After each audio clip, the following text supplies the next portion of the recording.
Hello and welcome to this companion to A.K. Warder's Grammar Guide, An Introduction to Pali, and you can find a link to this in the description below. So today we come to Lesson 7, and we'll be looking at the past participle. This is Pali Studies on the Learn Pali channel. Now, past participles can be difficult to get your head around, but they are extremely important in Pali. Lesson 7 is where many students become unstuck, and this is because I think Warder expects his readership to know already both what participles are, what the passive voice is, and how the two interrelate. And throughout this chapter he touches on many complex areas of linguistics, and so it can be hard to follow if you don't already have this knowledge. So to simplify, I'm going to rearrange the order of the sections a little, and deal with neuter nouns first, and then the instrumental case. But then we'll spend some time recapping verb tense and voice, to get an idea of just how participles function, before going on to look at how they work in Pali. But you might find you need to return and re-watch some of the sections, and remember that there are also some detailed tutorials on both verb tense and voice to help too. Right, let's begin then with something hopefully familiar. Back in Lesson 1, if you remember, we touched on the gender of noun stems. Every noun has a gender, and substantives usually have just the one gender, either masculine, neuter or feminine. And we typically classify noun stems by both gender and the letter in which their stem ends, because these have a common pattern of declension. Remember, a noun stem is just a noun without its declensional ending, and these are how they're listed in the dictionary. So in this section, Warder introduces us to a new noun gender, the neuter, and we can see here that neuter noun stems all end in a short vowel. There are a small number which end in a consonant, but in this lesson we're just looking at the A stem neuter declension. And Warder gives us, as a paradigm, the example of jana, meaning a carriage or a vehicle. So first we can see that the neuter noun, in the nominative and accusative case, for singular nouns, take the same ending, ang. And the vocative is the bare stem ending, and in the plural, they all take the same ani ending. And if we compare this now to the masculine A-stem nouns that we've seen before, we can see that the neuter declension is different in the plural and the nominative singular, but similar in the vocative and accusative singular. And these in fact are the only differences, as the rest of the declensional case endings are exactly the same in the neuter as they are in the masculine. And we can see this if we now look at the instrumental case ending for both the neuter and the masculine. Here we can see that A-stem nouns take ana in the singular and ahi in the plural. There's also an archaic case ending in the plural, abhi, which you may also sometimes come across. So before we move on to the instrumental case, Warder also gives us the instrumental case endings for the pronouns that we saw back in Lesson 5. So if we look at the personal pronouns, the first and second person are a little irregular in the instrumental, but we can see the ana ending in the third person masculine and neuter. And we can see ahi in the plural too. And don't forget, these third person forms can also be demonstrative. This is the pronoun stem ta, so means that and those, but there are also other pronoun stems, and Warder gives us ima, which means this and these. The pronoun forms can be a little daunting, as there are literally hundreds of them. But don't panic, as I've collected together all the pronoun forms and put them into a single document, a link to which is down in the description below. What's important to remember here is those characteristic instrumental endings. So if we now concentrate on the instrumental case, this case largely overlaps in meaning with the English prepositions by or with, and it's used to indicate the means by which something is done. We'll see more uses of the instrumental case in the next lesson, but for now we'll just stick with this simple definition. So if we wish to render "he locks the door with a key" into Pali, we'd inflect the verb into the third person to match the subject he, and the noun for door would be placed in the accusative case because it's the object of the verb, whilst the word for key is declined in the instrumental to indicate that it's the instrument by which the door is locked. And the general order of a Pali sentence is to have the verb at the end and the subject first, along with things which belong to the subject. In this case, that's the instrumental, and this is followed by the accusative object. So if we now look at a couple more examples of the instrumental, so we have, "By wisdom one obtains happiness," and this could be rendered equally, "Through wisdom one obtains happiness," and "It is taught by the Buddhas." You might notice here that desetang isn't a normal verb. In fact, it's a past participle. Warder gives us a long list of participle stems, and I want to next dig into how these are formed. But remember those instrumental case endings above, as we'll be seeing those later. Now it's important to be able to recognise past participles, and I think the best way to do this is to understand how they are formed. So let's break this down. Participles can be formed on the present verb stem, or more commonly, on the verbal root. And the past participle is formed by adding the infix ta. And when this is placed on the present stem, the infix takes a joining I sound. Whereas, if added to a root, and the root ends in a vowel, the infix ta is added directly. But if the root ends in a consonant, some take the joining I sound, whilst with others the consonant and the t may assimilate. Now to keep this short, I'm not going to go into the details of that here.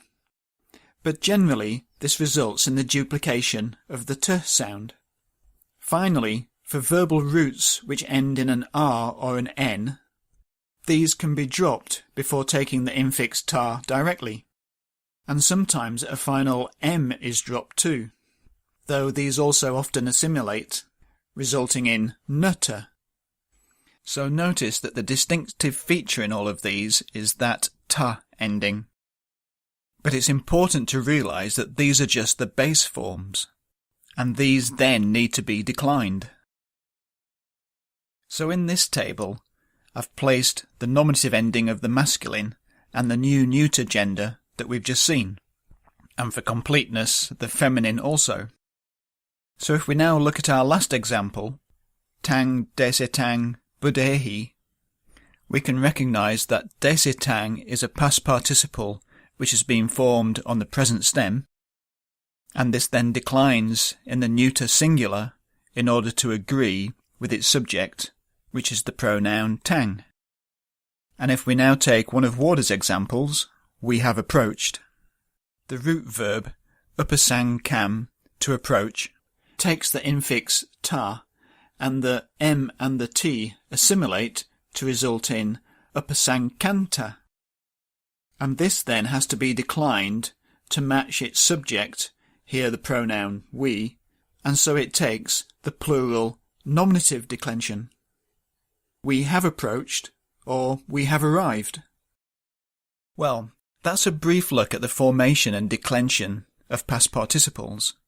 But before we push deeper into their uses, I think it would be helpful to look at participles in English. Okay, a participle is a type of verbal adjective, and that means it's part verb and part adjective. Essentially, there are two types in English, the ing form and the ed form. And the ing form is traditionally called a present participle, whilst the ed form is traditionally called a past participle. This is for regular verbs, and that means that both the past participle and the past tense are formed by adding ed. But with irregular verbs, the past tense is mainly formed by a vowel change, and in this case the past participle is often formed with the ending en. But there are actually many irregular past participle forms in English too. Now in this lesson, we're just focusing on the past participle. So for now, just remember those ed and en forms. Okay, so you can see how the participle is formed on a verbal root, and so it shows features of both tense and voice. But they function like adjectives, and so also behave like nouns, which means they can play many roles within a sentence and also makes them a bit tricky to get your head around. But if we break this down, participles are used in the formation of both aspect and voice, and we might term these finite as it involves tense, as well as non-finite roles where they may simply be acting as adjectives or even as a substantive noun. So to help us, let's first recap what voice is. When we start to learn a language, any language, we begin with the active voice. For instance, the dog chases the cat. Here the dog is the agent because he's the one performing the action, doing the chasing, whilst the cat is called the patient. This is the thing undergoing or being affected by the action. Now these terms shouldn't be confused with those of the subject, which means the grammatical subject, that is, the noun or phrase to which the verb has been made to agree, or the object. The object of the verb is the noun or phrase that is required in order to complete the meaning of the verb. And we've seen that this type of verb is called a transitive verb. So with an active sentence, the agent, the one doing the action, and the subject, the noun with which the verb is inflected to agree, are the same. And if the verb is transitive, any direct object is also what endures or undergoes the action, and so is also the patient. But we can reverse this sentence and make the cat the subject by saying, the cat is chased by the dog. This is the passive voice. The cat is still the patient, enduring the action, and the dog is still the agent, doing the chasing. But now the cat is the grammatical subject of the verb. It's this noun with which the verb agrees. For instance, we'd say, the cats are chased. So with the passive voice, it's the patient which is the subject of the verb, and the agent is optional. We don't have to include it in order for the sentence to make sense. But if we do, we use an instrumental preposition in English. Also, know that the verb changes to become a combination of the verb to be plus a past participle. That ed ending, that's a past participle and not the past tense. The verb to be is termed an auxiliary verb or a helping verb, and it's this that carries the tense and actually agrees with the subject in English. And a combination of verbs like this goes by the technical term periphrasis. And in English, the passive voice is always expressed by periphrasis, the combination of the verb to be expressing the tense and a past participle expressing the action. And one more note, you may also see the agent called the logical subject, as opposed to the grammatical subject. But actually, I find this a bit counterintuitive. Well, that's the passive voice. There are more tutorials on this subject, both in English and in Pali, if you want more. Next, let's look at how participles are used in the formation of tense and aspect. Voice, active and passive, should not be confused with tense. In English, tense is a combination of time, past, present and future, as well as aspect, which put simply is how complete the action is, whether it's ongoing at the time, which is the progressive aspect, and is expressed by a form of to be and a present participle, or whether it's complete, which is the perfective aspect, and is expressed by a form of to have and a past participle. We can see that in English, besides the simple past and present, all other time and aspect combinations are expressed by an auxiliary verb and a type of participle, and that's called periphrasis. Now, the traditional terms, past participle and present participle, are a bit misleading, because as you can see, we can use them to express any time period. However, the present participle is associated with the progressive aspect, whilst the past participle is associated with the perfective aspect. And the key thing to take away from this for the moment is that past participles with the auxiliary have are used to create the perfective aspect. Well, that's in the active voice anyway, because we can also do the same in the passive voice. In the passive voice, every time and aspect combination, including the simple, is expressed by an auxiliary and a past participle.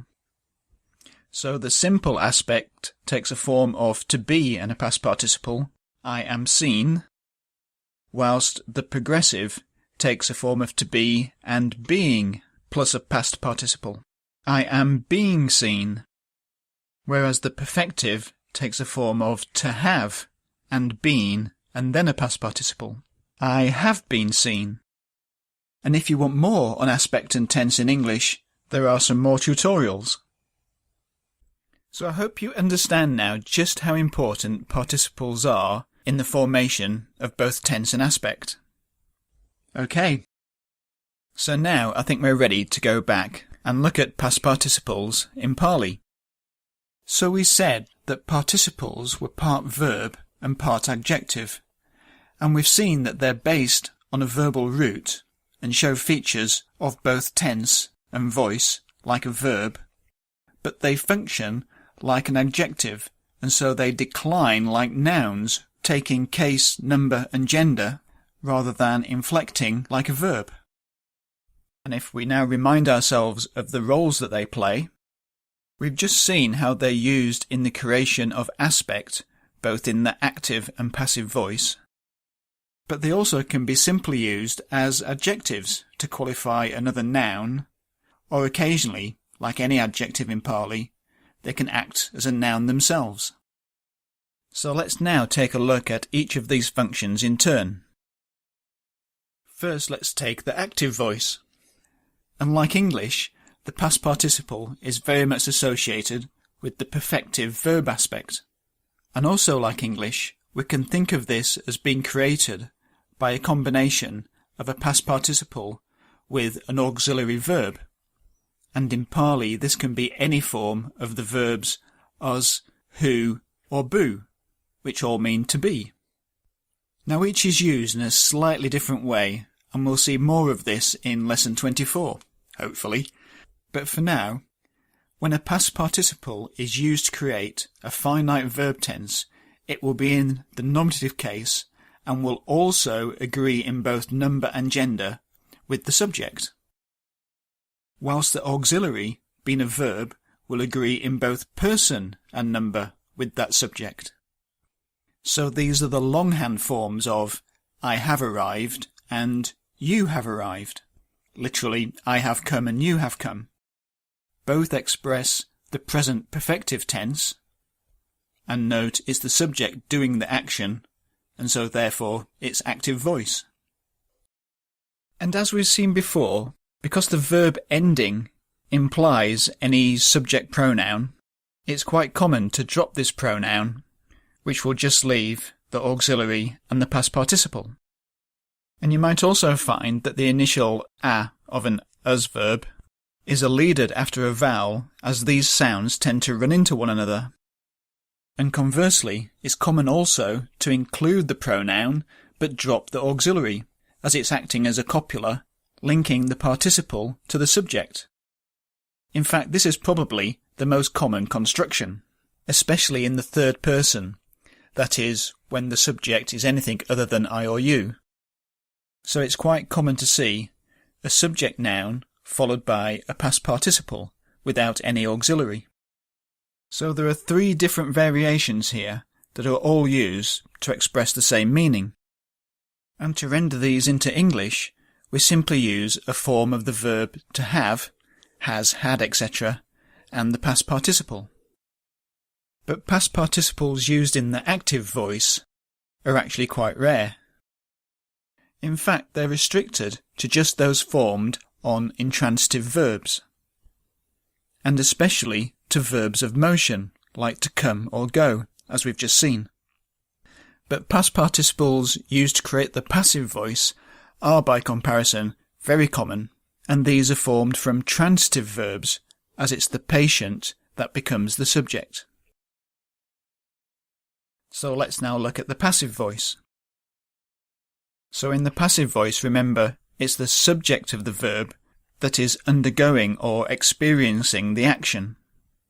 And again, these can be found in those three variations, but commonly with just the auxiliary in the first and second person, and without the auxiliary in the third person. And again, in this case, the past participle will be in nominative, like the subject, and agree in both gender and number. And as these tend to represent the present perfective tense, we render them into English with a form of the verb to have, and then been to create the passive voice, followed by the past participle.